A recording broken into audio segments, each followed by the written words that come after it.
ইরানের রাজধানী তেহরানের বিভিন্ন স্থাপনায় ফের হামলা চালিয়েছে যুক্তরাষ্ট্র ও ইসরায়েল। এতে ইরানের পারমাণবিক কর্মসূচি নিয়ে চলমান আলোচনা নিয়ে অনিশ্চয়তা তৈরি হয়েছে। অন্যদিকে দেশটির সর্বোচ্চ নেতা আয়াতুল্লাহ আলী খামেনিকে ঘিরে নতুন করে জল্পনা তৈরি হয়েছে। বিভিন্ন আন্তর্জাতিক সংবাদ মাধ্যম জানিয়েছে তার কার্যালয় ও আবাসিক কমপ্লেক্স সংলগ্ন এলাকাতেও বিস্ফোরণের ঘটনা ঘটেছে। এখন প্রশ্ন উঠছে, কে এই খামেনি, কেন তাকে সম্ভাব্য লক্ষ্য হিসেবে দেখা হচ্ছে। অবশ্য শুধু খামেনিই নয়, এই তালিকায় ইরানের আরও কয়েকজন শীর্ষ নেতা রয়েছেন। তাদের মধ্যে আছেন ইরানের প্রেসিডেন্ট মাসুদ পেজেশকিয়ান এবং স্পিকার আলী লারিজানি।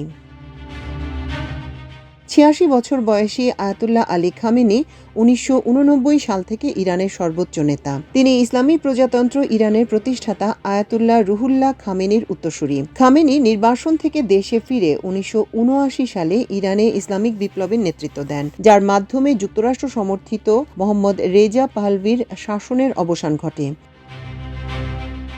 ইরানের রাজনৈতিক কাঠামোয় সর্বোচ্চ নেতাই রাষ্ট্র ক্ষমতার কেন্দ্রবিন্দু। সেই হিসেবে খামেনির রাষ্ট্রের নির্বাহী, সামরিক ও বিচার বিভাগ সবকিছুর ওপর চূড়ান্ত কর্তৃত্ব রয়েছে। প্রেসিডেন্ট ও সংসদ থাকলেও গুরুত্বপূর্ণ কৌশলগত সিদ্ধান্তে সর্বোচ্চ নেতার মতই চূড়ান্ত বলে বিবেচিত হয়। একই সঙ্গে তিনি দেশটির আধ্যাত্মিক নেতাও। তার শাসনামলে পশ্চিমা বিশ্বের সঙ্গে ইরানের বিরোধ আরও প্রকট হয়েছে। দেশটির কঠোর পশ্চিমা নিষেধাজ্ঞার মুখে পড়েছে। এতে ইরানে অর্থনৈতিক সংকটও আরও বেড়েছে। অর্থনৈতিক সংকট ও কর্তৃপক্ষের দমনপীড়নের বিরুদ্ধে ইরানে একাধিকবার বিক্ষোভও হয়েছে। ইসরায়েল ও যুক্তরাষ্ট্রের শীর্ষ নেতারা অতীতে খামেনিকে নিয়ে কঠোর মন্তব্য করেছেন। ইসরায়েলের প্রধানমন্ত্রী বেনিয়ামিন নেতানিয়াহু ইঙ্গিত দিয়েছেন, ইরানের শীর্ষ নেতৃত্বকে সরিয়ে দিলে দীর্ঘদিনের সংঘাতের অবসান হতে পারে। ইসরায়েলের প্রতিরক্ষা মন্ত্রী ইসরায়েল কাটস বলেছেন, খামেনি এভাবে টিকে থাকতে পারেন না। তার ভাষায়, খামেনির মতো একজন স্বৈরশাসক যিনি ইসরায়েল ধ্বংসের লক্ষ্য নিয়ে একটি রাষ্ট্রের নেতৃত্ব দিচ্ছেন, তার অস্তিত্ব অব্যাহত থাকতে পারে না।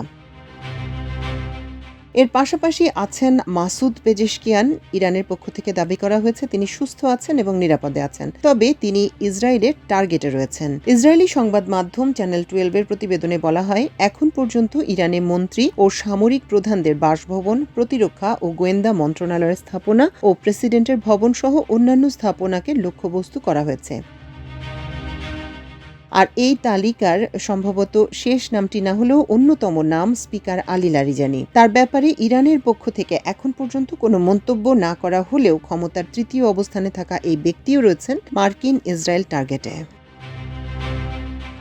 মাল্টিমিডিয়া ডেস্ক, আমার দেশ।